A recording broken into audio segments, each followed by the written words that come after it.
बिस्मिल्लाहिर्रहमानिर्रहीम। अहम खबरां दे नाल मैं हाँ तुहाडा मोहम्मद वसीम शहजाद और तुसीं देख रहे हो मेरा यूट्यूब और फेसबुक। अज इसराइली फौज ने हमलियां नूं दोबारा जारी रखा होया और उस हमले दे विच उन्होंने हुण रियासत का चौथा सतून सहाफियां नूं कतल करना शुरू कर दिता है। और दोस्तों अज तक इसराइली फौज ने 65 सहाफ़ी जिहड़े ने वो शहीद कर दिते हैं।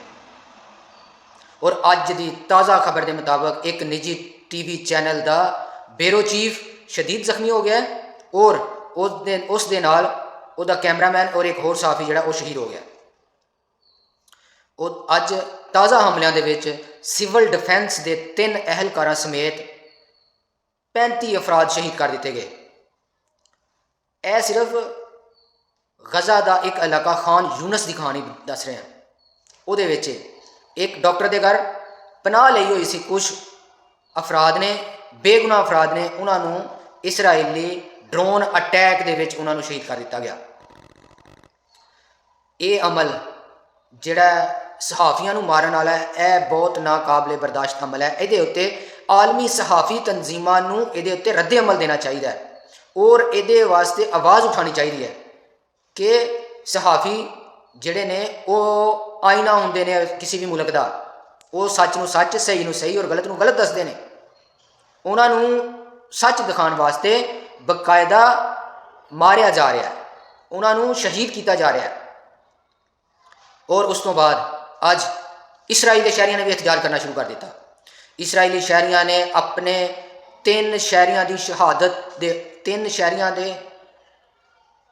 इसराइलियां ने अपने 3 अफराद के कतल के उत्ते जिहड़े कतल उन्होंने फौज ने खुद किए उहदे उत्ते एहतजाज शुरू कर दिता।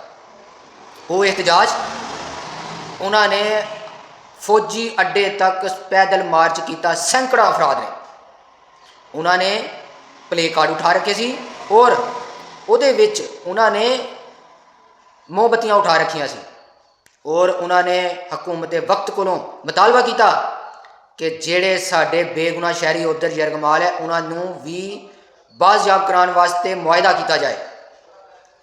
दोस्तों इसराइल के विचों खुद तो आवाज़ उठना बड़ी गल है कि उन्होंने लोगों ने भी एहतजाज शुरू कर दिता है।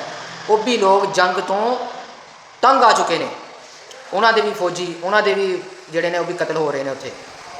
उस तो बाद जख्मां ते मरहम रखने वास्ते उन्होंने वज़ीर आज़म नेतन्याहू ने एक बयान जारी किया कि यह एक नाकाबिले फरमोश सानिया है और असी जिन्हें भी जरगमाल उत्थे हो रहे हैं उन्होंने सारिਆਂ ਨੂੰ वापस लियावांगे। इस तो बाद नाज़रीन बड़ी एक अहम खबर आई वाइट हाउस तो। वाइट हाउस ने भी इस दे उत्ते अपना एक रद्दे अमल शो किया। वाइट हाउस ने इस दे उत्ते अपना रद्दे अमल शो किया। उन्होंने एक तर्जमान ने आके बयान किया कि अमरीका को इस हालातों के बहुत ज़्यादा अफसोस है और उन्होंने इस ऑपरेशन बारे या इस कार्रवाई बारे बिल्कुल मालूम नहीं सी। वो बिल्कुल अज अगर असीं देखा जाइए तो मुसलमानों के उत्ते और एक इंसानी हकूक का बुनियादी जिहड़ी खिलाफ वर्जियां हो रही ने उन्होंने कोई भी नोटिस लैन वाला, कोई भी एहतजाज करने वाला नहीं है। दोस्तों जिन्नी देर तक असी खुद अपने अपने हिस्से का एहतजाज रिकॉर्ड नहीं करावांगे, सानू कोई भी कामयाबी या साडे मुसलमान भरावां ते जिहड़ी नाजायज़ जंग मुसलत की हुई है वो हल नहीं निकल सकता, वो जंग बंदी नहीं हो सकती।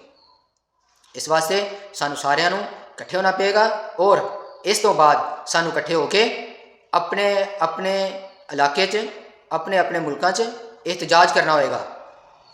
और एहतजाज इतना करना होएगा कि सानू हुकूमत ते दबाव पे और हुकूमत जिहड़ी है वो इसराइल ते दबाव पाए और वो इकट्ठे हो गए जो उन्होंने दबाव पाए तो वह जंगबंदी का मुआहदा करे फलस्तीनियों नाल। इस दे नाल ही मैं अपना तुहाडे कोलों इजाजत चाहना। अल्लाह हाफिज़।